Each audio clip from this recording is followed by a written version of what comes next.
Aturan penagihan 90 hari setelah lewat jatuh tempo di aplikasi pinjaman online. Oke, jadi memang terdengar bahwa kalau 90 hari itu udah tidak boleh menagih lagi. Dan sebenarnya sampai kapan sih utang kita itu akan dianggap lunas atau akan hangus dengan sendirinya, terutama di aplikasi pinjaman online. Nah, buat teman-teman mungkin seringkali mendengar bahwa ya 90 hari itu adalah batasnya. Pinjol udah nggak boleh menagih lagi kalau kita udah telat bayar 90 hari dan lain sebagainya.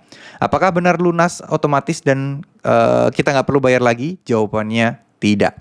Pada dasarnya OJK memang menghimbau bahwa kalau nasabah tidak bisa bayar lebih dari 90 hari, maka pinjol hendaknya tidak perlu menagih lagi, langsung saja laporkan ke Slik OJK dan akan di blacklist ke BI Checking atau BI Checkingnya akan terblacklist.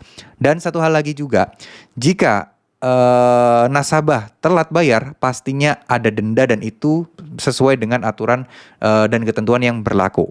Nah, sanksi dari OJK itu sudah jelas bahwa imbauan-imbauan ini sudah jelas. Pinjol tidak boleh menagih lagi setelah lewat 90 hari. Karena menurut OJK, sanksinya itu udah berat.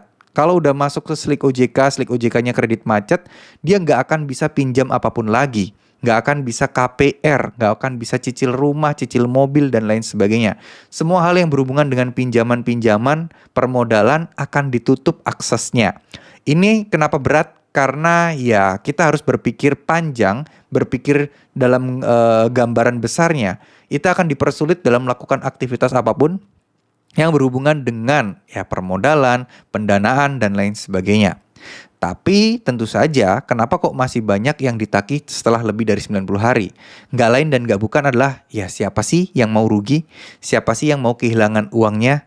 Ya meskipun secara peraturan perizinan, kesepakatan, harusnya pinjol udah tanda tangan ya. Maksudnya kesepakatan bahwa selalu akan ada resiko kalau nasabah itu ada yang tidak bisa membayar hutang.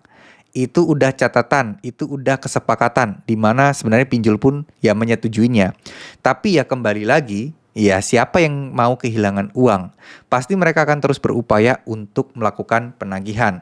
Nah, apakah ada tindakan khusus dari OJK terkait hal seperti ini? Ini yang masih belum terlihat. Ini yang masih belum kelihatan secara gamblang gitu ya. Atau mungkin juga sebenarnya jarang masyarakat yang melaporkan kalau masih bakal terus ditagih. Karena memang undang-undang secara tertulisnya yang menyatakan 90 hari nggak boleh ditagih lagi itu dan utang akan hangus itu nggak ada teman-teman. Nggak ada. Utangnya tidak akan pernah hangus. Apalagi sudah masuk ke Slik OJK. Ya nggak mungkin hangus. Nah, yang bisa menghanguskan apa?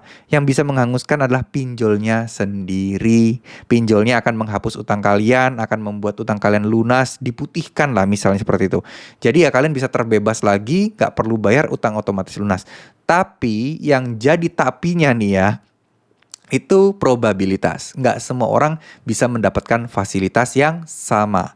Nggak semua orang bisa seperti itu. Nggak semua orang, apa ya istilahnya, nggak semua orang itu bisa dibilang akan lunas otomatis. Nggak bisa. Karena itu adalah probabilitas. Tergantung seberapa besarnya, tergantung kemungkinan besar kecilnya kalian bisa membayar. Itu semua dipertimbangkan oleh tim pinjolnya. Nah, kenapa pinjol melakukan hal tersebut? Bukannya itu akan membuat rugi mereka. Karena kan mereka pada dasarnya juga nggak mau kehilangan uang. Nah, itu dilakukan karena mereka sudah kepepet. Makin banyak nasabah yang gagal bayar, tentu saja data mereka akan semakin jelek. Ya, TKB 90-nya akan semakin turun gitu loh, akan semakin jelek dan akan membuat OJK nanti bisa-bisa akan mengaudit itu pinjol dan itu mungkin resikonya dinilai lebih berbahaya. Ya lebih baik ya udahlah hangusin aja beberapa, rugi beberapa, toh mereka pinjolnya itu sudah untung dari bunga-bunga serta denda nasabah-nasabah lain yang pada akhirnya membayar. Ya. Jadi ya semacam kayak ini aja lah teman-teman, jual beli aja lah. Orang berdagang, barang yang satu nggak begitu laku, barang yang lain laku, untungnya banyak, bisa buat menutupi kerugian di barang yang satunya. Ya mirip-mirip seperti itulah. Jadi wajar. Saya kalau dibilang apakah mungkin utang otomatis lunas? Saya jawab kemungkinan iya. Tapi seberapa besar itu yang tidak pasti. Karena setiap orang mempunyai profil keuangan masing-masing, mempunyai indikator dan parameter masing-masing yang itu tidak akan pernah di-share oleh si aplikasi pinjolnya. Bahkan utang kalian dilunasi pun kalian tidak akan dapat notifikasi karena memang bukan untuk bukan menolong ya bahasanya, bukan demi kalian tapi demi si pinjol itu sendiri. Jadi ngapain si pinjol capek-capek ngasih notif ke kalian? Nah, mereka tidak akan ngasih, dan justru mereka berharap malah kalian nggak tahu. Keenakan dong kalau kalian tahu. Ya, semacam hal seperti itulah teman-teman. Jadi mungkin segitu dulu apa yang bisa saya sampaikan. Tetap semangat, jangan gampang terombang-ambing terhadap informasi-informasi yang mungkin terkesannya menakutkan, padahal ya sebenarnya tidak. Sekali lagi, resiko galbay pinjol bukan sesuatu yang menakutkan dan juga bukan sesuatu yang harusnya teman-teman takuti. Ya, terima kasih. Semoga kita semua bisa sehat-sehat selalu. Semoga apa yang saya sampaikan bisa bermanfaat. Ya, intinya kita sama-sama belajar lah ya. Kita sama-sama berusaha. Pinjol itu memang bukan sesuatu yang membahagiakan, terkesan memberikan solusi yang cepat, tapi ternyata mereka akan menyengsarakan kita, ya. Nggak semua orang bisa menghadapi pinjol, jadi hati-hatilah, bijaklah, dan kalaupun sudah terjerumus, kuatkan diri kalian untuk menghadapi pinjol-pinjol ini. Terima kasih. Wassalamualaikum warahmatullahi wabarakatuh.